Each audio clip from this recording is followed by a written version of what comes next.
So it's just the latest foreign policy headache for the White House, one of many in this region. The UN now warning that U.S. is about missing, we're warning all of us about missing nuclear materials in Iraq. So a terrorist group seizing nearly 100 pounds of uranium, supposedly.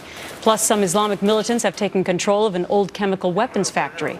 The Pentagon saying there's no evidence of enriched or weaponized uranium left in Iraq. Quote saying, "We believe that the enriched uranium has all been removed from Iraq and that this material that is being discussed, I think, came from a university, so it's more of an academically oriented material."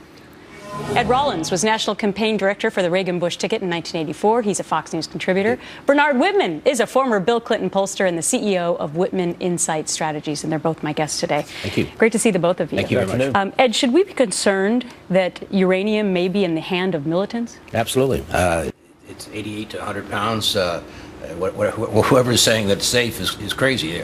You know, you could put that in something in the hands of terrorists right today, and they could domestically move it over here. The borders are now porous. I'd be very concerned. I'd be very demanding that the United Nations step in here and demand the return of this weapon, and we should be concerned. You know, Bernard, I think the majority of the American public does not want to go back into Iraq, but when you hear these stories about the fact that now this uranium may be in the hands of terrorists, shouldn't we all be concerned? Well, I think anytime you have nuclear material on the loose, it's not a good day. The fact is, though, the U.S. has said this, the IAEA has said this, it's not enriched, it's not weapons grade, it doesn't not seem to pose a great threat now. And the question is, what do we do when a state cannot protect its own security and allows terrorists to get this type of material? Well, one thing that we can't do is reestablish control of Iraq. By more than 2-1, the Americans don't want to see ground troops in there.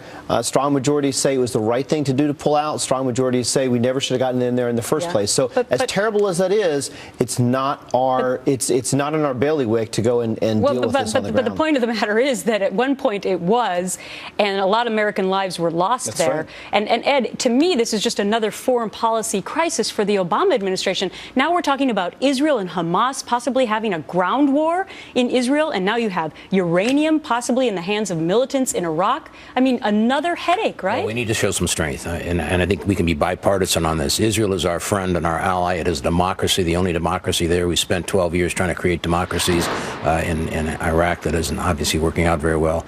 I think at this point in time, Israel is being bombed from their neighbor by terrorists, and they have a right to protect themselves. They have a right to do whatever they think, and we should back them up. What do you think about that? Well, I agree with Ed that we've got to support Israel. Any country that gets attacked should have the right to defend itself. And this is a very personal situation for me. My sister is living in Jerusalem right now. I think what we have to do, though, is try to create conditions for a ceasefire. I think a ground invasion would be quite unfortunate for both sides. And I think we could use the fact that there was a ceasefire about 1.5 years ago as the basis for this. Unfortunately, we're going to have to engage with Hamas. The big loser here, other than the Israeli people, is Abbas. It shows that the unity government in Palestine is a joke, and I think that Hamas is getting pressured from the right, so we're going to have to engage with Hamas, and I think ultimately look at ending that blockade. Well, for voters who didn't think foreign policy was going to be important in this administration, whoa, has it been important? More crisis than we can know what to do. We have to show some strength, and I think this is one place we can get some bipartisan support. I would absolutely agree with that. Welcome. We agree at the end. Ed, Bernard, thank you. Thank you.